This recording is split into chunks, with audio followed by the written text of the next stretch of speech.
é algo que vai nos trazer uma reflexão profunda.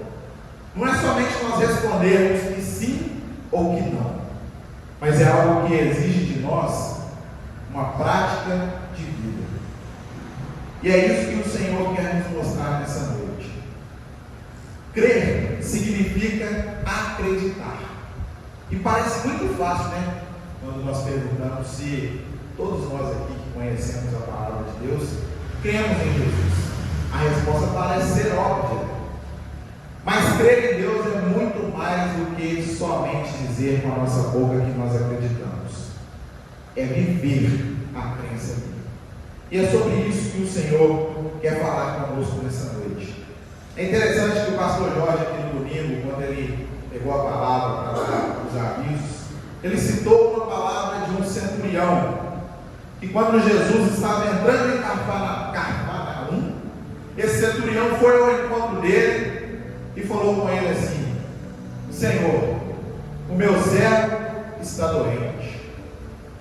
E a história é contada lá em Mateus, no capítulo 8, do verso 5 ao 13. Depois os irmãos podem conferir, é uma história ricamente abençoada, mas eu vou estar trazendo o contexto dela para que nós possamos entender. E esse centurião chega até Jesus e fala: Senhor, o meu servo está enfermo. E Jesus fala: então vamos até ele. E ele fala assim: não, eu não sou digno que o Senhor entre na minha casa. E aí começa o primeiro ponto das nossas vidas. Nós temos sido dignos da presença do Senhor. Todos os dias nós erramos, pecamos e nos afastamos. Mas essa atitude desse centurião chamou muito a atenção de Jesus. Não só porque ele reconheceu que ele não merecia ter o Rei dos Reis e Senhor dos Senhores em sua casa, mas também pelo gesto de fé que ele demonstrou. Após isso, o centurião fala com Jesus o seguinte: Mestre, basta que o Senhor diga uma palavra e o meu servo será curado, porque eu tenho sob o meu comando soldados que eu digo para ele vai e ele vai, eu digo para ele vem e eles vêm. Então, a partir desse ato, ele reconheceu o poderio do Senhor Jesus. Ele reconheceu a majestade, a grandeza dele de Deus. Um centurião que era do exército romano. E ali naquele momento Jesus fala para ele e para todos os que estavam próximos: tão pouco em Israel, ou seja, nem mesmo em Israel foi achada tamanha fé. Um homem, irmãos, que não tinha a promessa sobre a vida dele, mas que foi enxertado por meio da fé, porque reconheceu a grandeza e o senhorio de Jesus. E é interessante, porque nessa palavra o Senhor nos mostra que nós precisamos, para crer de fato no Senhor, não só confessar com as nossas bocas, mas o nosso coração deve estar cheio disso, de tal maneira que transborde através das nossas atitudes. E foi isso que esse centurião fez. Jesus caminhava e ensinava e discipulava 12 pessoas que estavam com ele durante todo o momento em que ele esteve em terra. 12 discípulos. E o centurião, o Senhor Jesus achou mais fé nele, que apenas havia ouvido falar, não estava caminhando com Jesus, apenas ouviu falar dos feitos, apenas ouviu falar do poderio, e mesmo assim sua fé foi maior do que aqueles que andavam com o Senhor Jesus. E essa lição é a primeira que o Senhor quer nos trazer nessa noite. Às vezes nós estamos andando com Jesus, mas estamos perdendo a melhor parte. Poderíamos estar vivenciando o sobrenatural, da mesma forma que esse centurião vivenciou.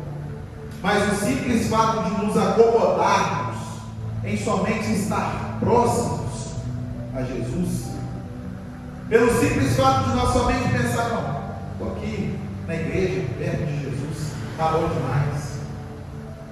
Esse simples fato, às vezes, nos impede de termos uma intimidade maior, de termos o sobrenatural do Senhor se manifestando de fato nas nossas vidas.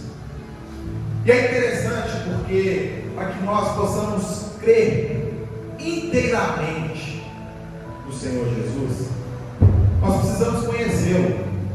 Os irmãos aqui me conhecem, né? Vou fazer um experimento com todos vocês aqui agora. Fica todo mundo de pé, por gentileza. Todo mundo arreda para o lado do corredor aqui, onde não tem as cadeiras, de frente para a porta lá do fundo.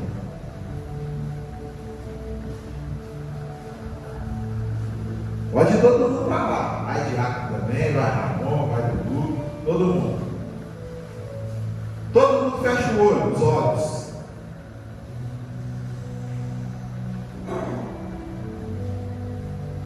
E sem abrir os olhos agora, todo mundo atravessa a rua. Vai, gente, vocês não foram mudar, não vai não? Vocês não vão? Mas vocês me conhecem, velho. Não foi ninguém? Misericórdia. Então pode voltar para o lugar de vocês. Pode todo mundo voltar.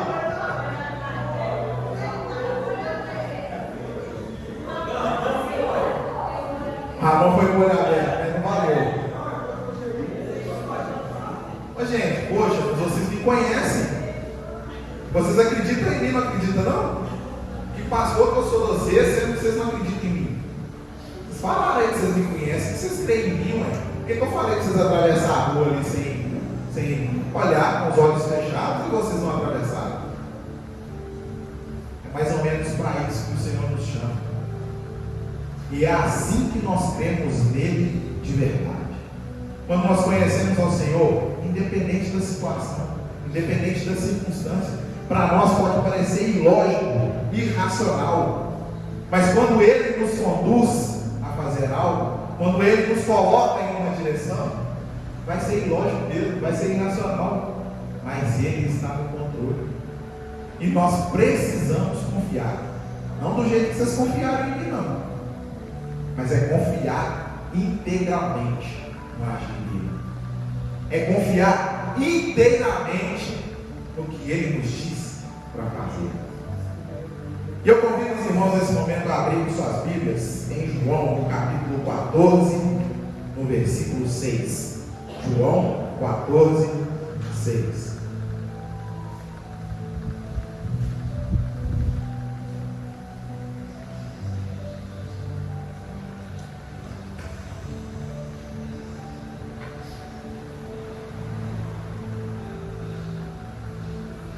Glória a Deus. Amém? João 14, 6.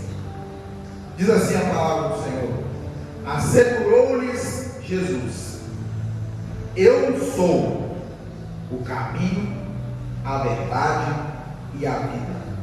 Ninguém vem ao Pai senão por mim. Podeis assentar, podeis ficar à vontade. Nós cremos de fato em Jesus. Nós acreditamos de fato no Senhor. Porque se nós acreditamos, a palavra dele deve surtir efeito nas nossas vidas.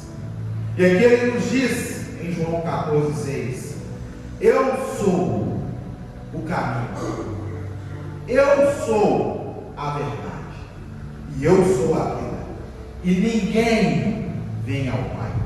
Vem, ou seja, ele estava em terra quando ele disse isso aqui em João capítulo 14.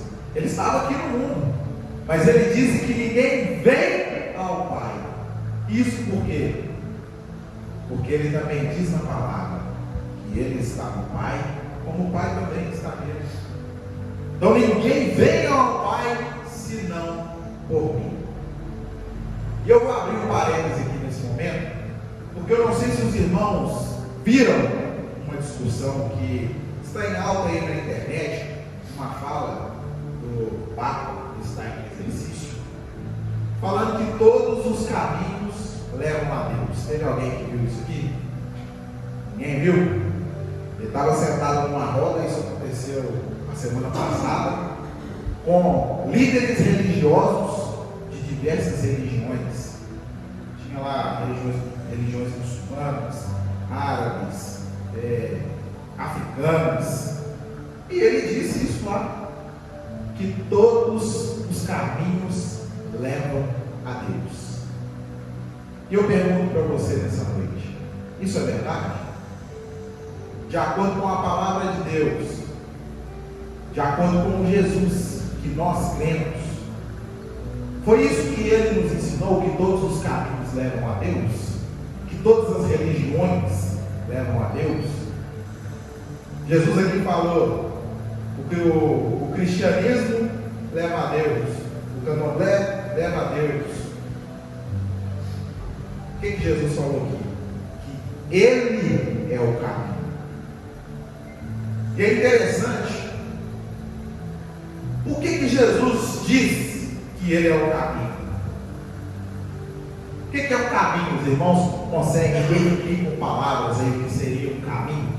Pensando assim de forma bem simplória, um caminho seria um ponto inicial até um ponto final. Vocês conseguem concordar comigo? É a distância que é percorrida ou o espaço que se percorre para chegar a algum lugar. Então esse espaço que é percorrido para chegar a algum lugar, de um ponto inicial até um ponto final, aqui no meio existe um caminho. Vocês conseguem concordar comigo? E por que Jesus nos diz que Ele é o caminho e que ninguém vem ao Pai a não ser por Ele?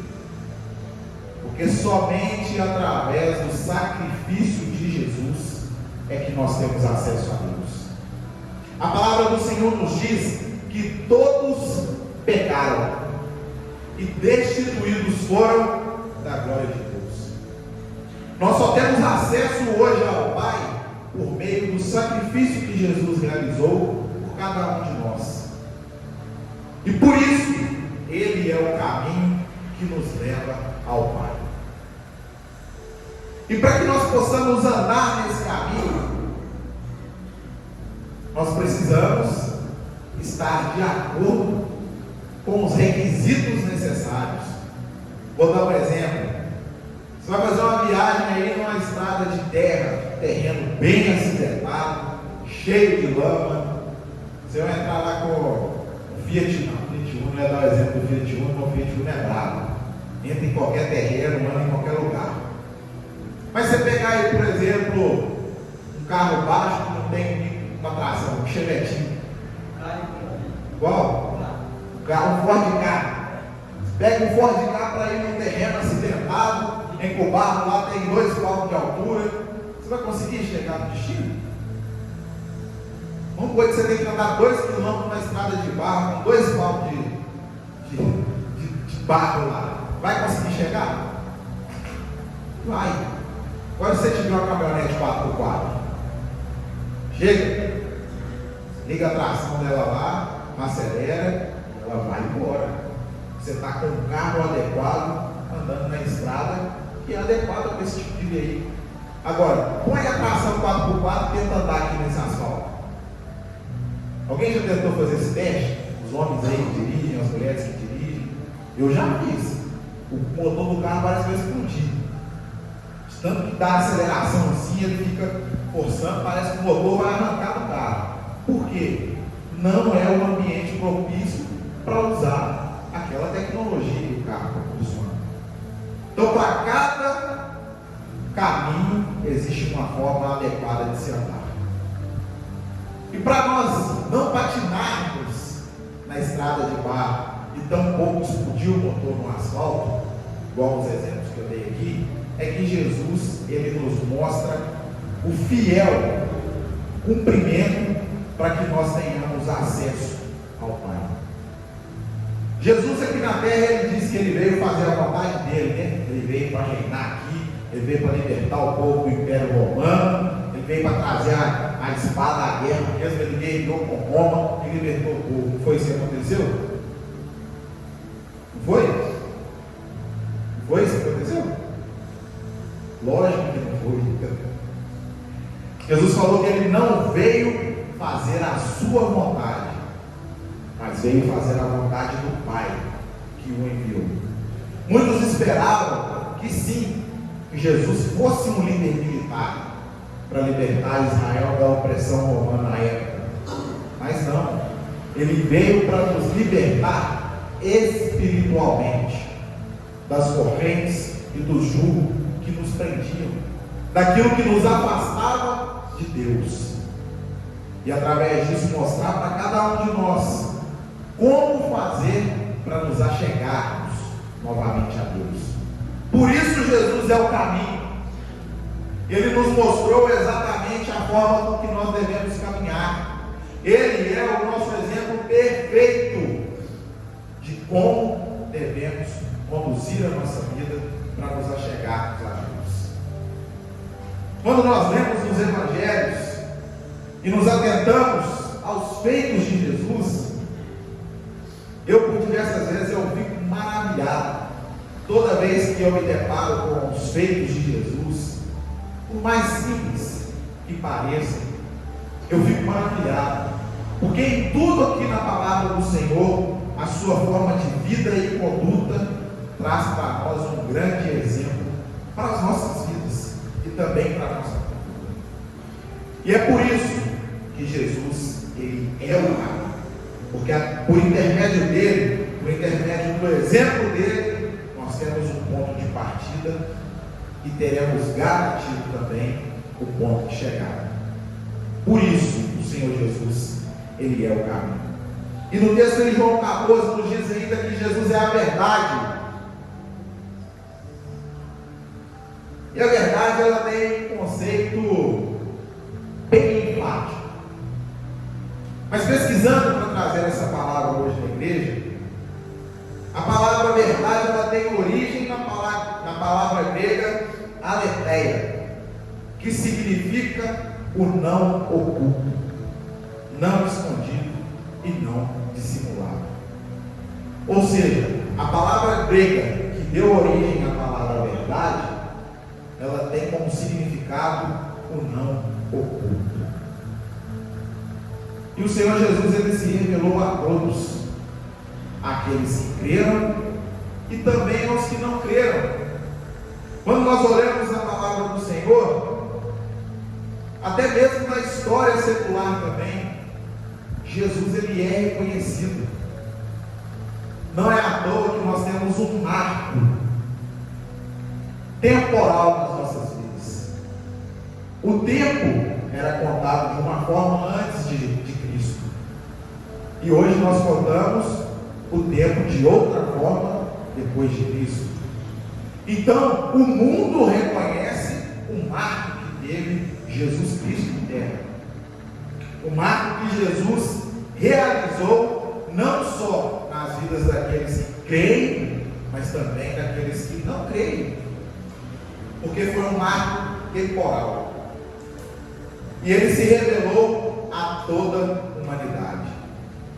Hoje, através de estudos, através da história e até mesmo da ciência, ninguém consegue negar a existência de Cristo, a existência de Jesus.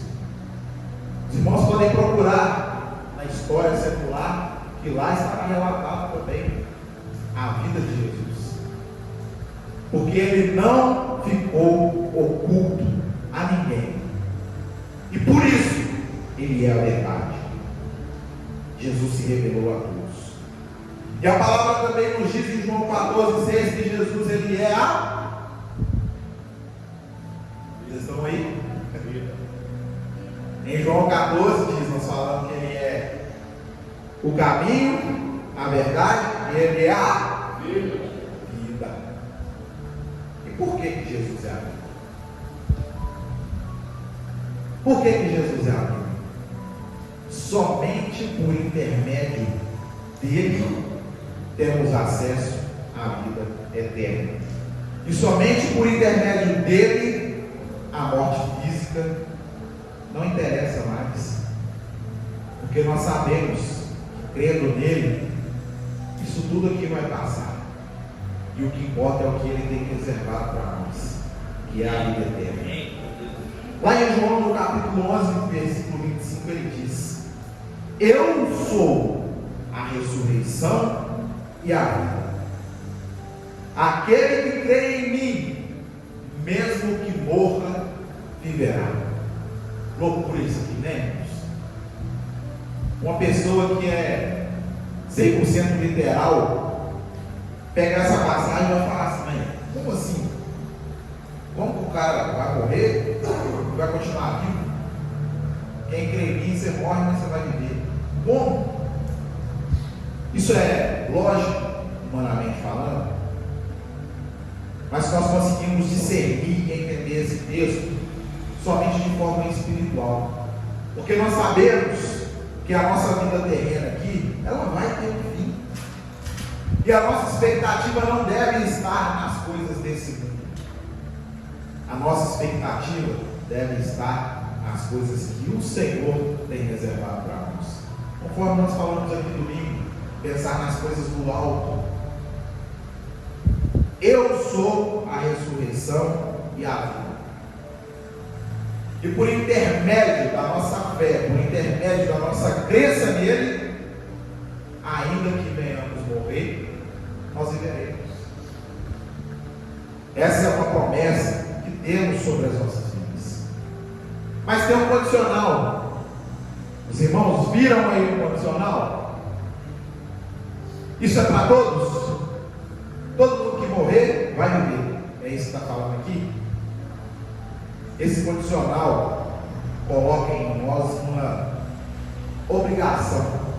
Se nós queremos chegar até a vida eterna e fugirmos da morte, nós precisamos crer. E mais uma vez eu repito: crer em Jesus não é algo tão simples assim. Não é somente nós abrirmos a nossa boca e declararmos: eu creio. Mas é viver a crença que nós temos.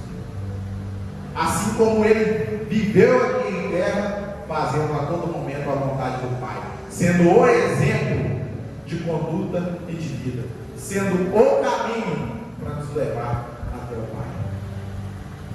Crer no Senhor Jesus é complexo, mas é isso que Ele espera de cada um de nós.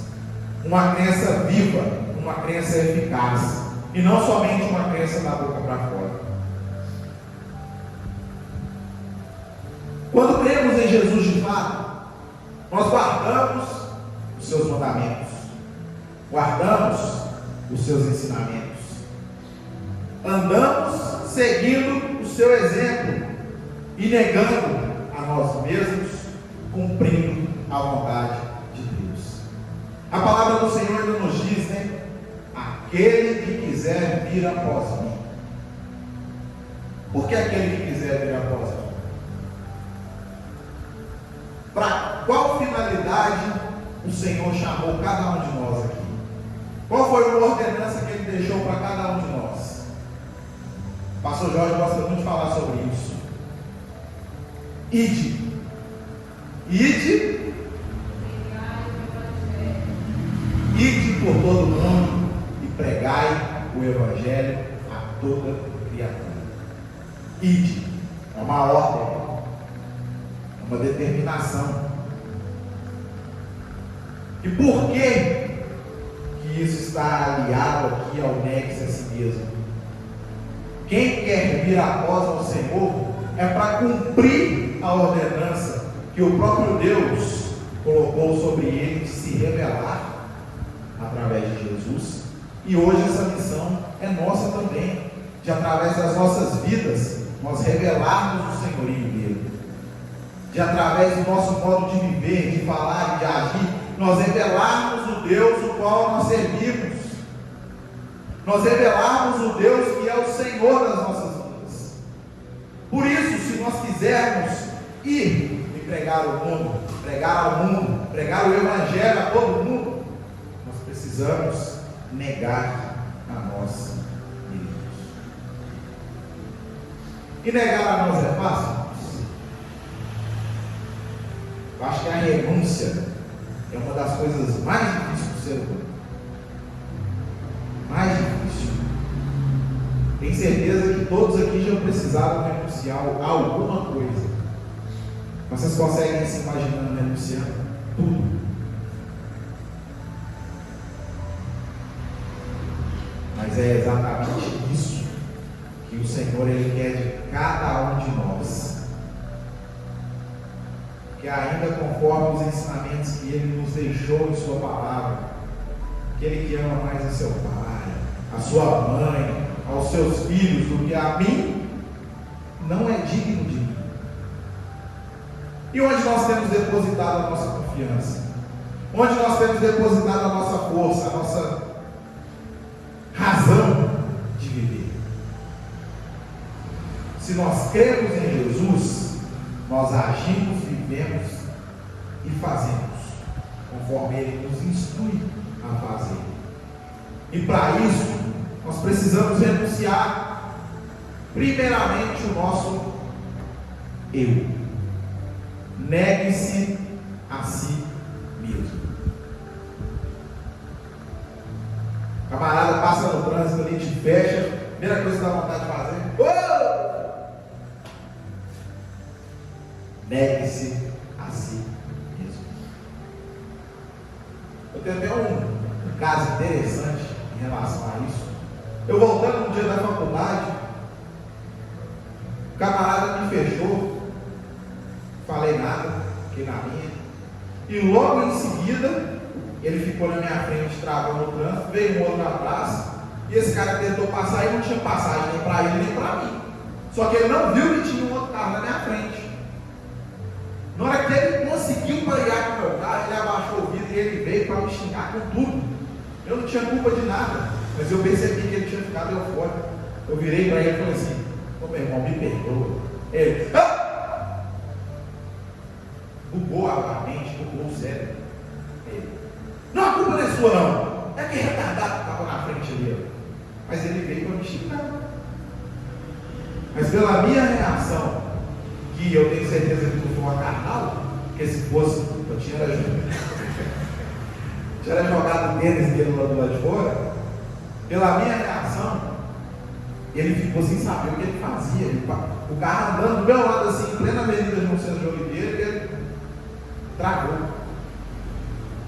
Então, nós precisamos demonstrar através das nossas ações quem nós somos e a quem nós servimos. Porque isso pode não. Isso vai causar impacto e diferença na vida das outras pessoas. E assim, nós nem precisaremos falar. Só pela nossa conduta, as pessoas vão saber: você crê em Jesus. Nós não precisaremos declarar com a nossa boca, mas produzirá muito mais efeito, muito mais do que nós pregarmos o Evangelho com as nossas bocas. Se nós vivermos o Evangelho, nós impactaremos muitos. Falo isso para os irmãos de experiência própria. Eu nunca aprendi, na verdade eu aprendi. Durante toda a minha vida o Senhor vem me ensinando sobre renúncia. 32 anos de idade, 32 anos aprendendo sobre renúncia. Já precisei abrir mão de muitas coisas que eu queria, que era a minha vontade, para fazer a vontade do Senhor. Mas em contrapartida, eu tenho vivido e tenho visto a grandeza do Deus que eu sirvo, tenho vivido, tenho visto o sobrenatural dentro da minha vida. Isso não quer dizer que tudo tem de forma terrena, material, vai bem não. Estava conversando com o pastor Jorge aí ontem, encontrei com ele na casa do irmão Wilson, fui levar meu carro para arrumar. Foi uma série de tumulto que aconteceu na minha vida nesses últimos dias, que só Jesus. Minha casa inundou, vou dar um testemunho aqui ainda no outro dia. Uma chuva aí, minha casa inundou, entrou água na minha casa lá. Minha moto estragou, meu carro também estragou, e tudo uma vez. E daí, estou dando glória a Deus do mesmo jeito. Do mesmo jeito. Porque a minha força está no Deus que eu sinto, não naquilo que Ele pode fazer ou que Ele faz na minha vida. Está na grandeza dele. E é nessas horas que nós demonstramos que nós cremos de fato em Jesus. Porque é muito fácil a gente falar assim: eu creio, eu adoro, quando está tudo muito bem, quando está indo tudo de vento em polpa. Mas nesses momentos é que as pessoas observam qual é a nossa postura, como nós estamos reagindo às situações e se de fato a nossa fé está firmada.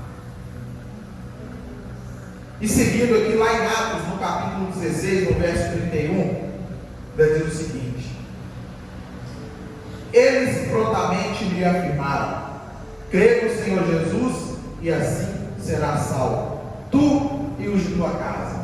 Essa passagem de Atos aqui está se referindo quando Paulo e Silas estavam na prisão, e houve lá um terremoto, as prisões se abriram, e o carcereiro ficou desesperado, todo mundo fugiu, ele pegou a espada e ia se matar. Falou: opa, faz isso não, nós estamos aqui.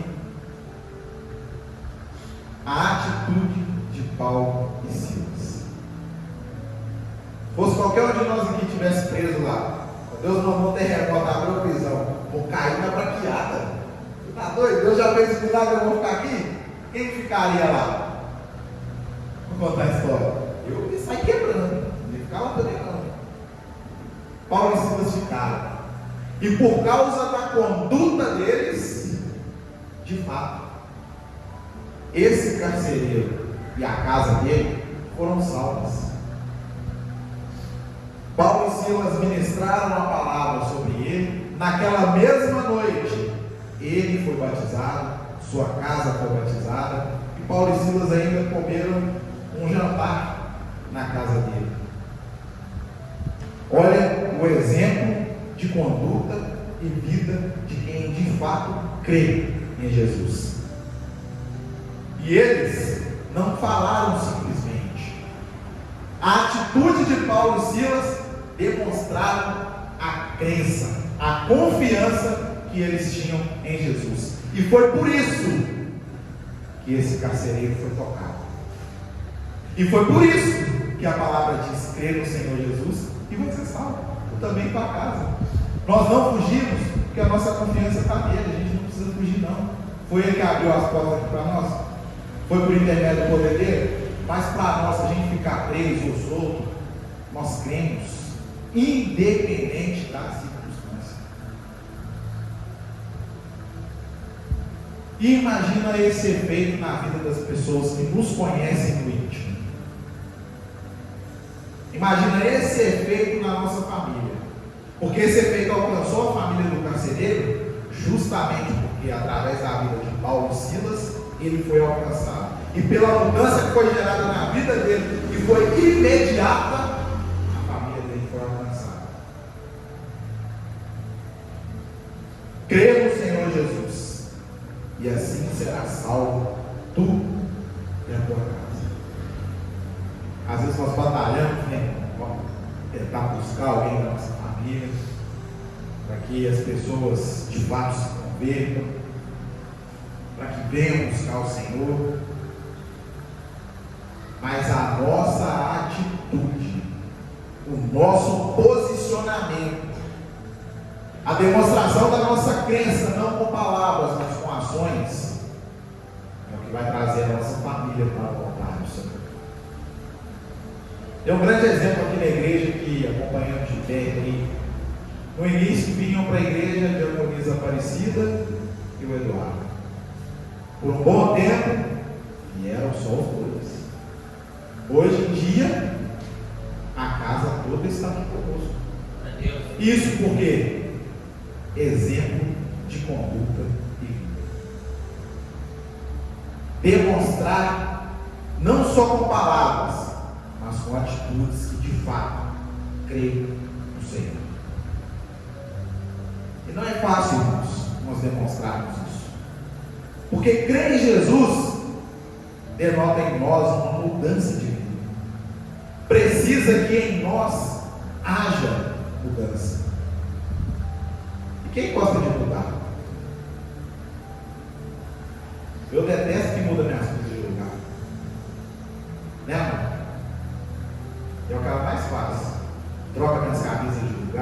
as calças. Não. Organização é um conceito individual. Eu não gosto. Os irmãos gostam de alguém que vai lá e mexe com suas coisas, troca os trem de lugar. Ninguém gosta de mudança. Nós temos os nossos hábitos e gostamos de viver com eles. Mas crer no Senhor Jesus exige mudança de hábito.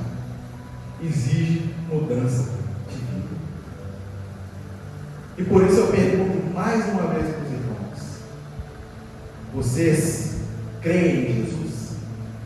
E que nessa noite nós possamos de fato escolher crer, escolher o caminho, escolher a verdade e escolher a vida.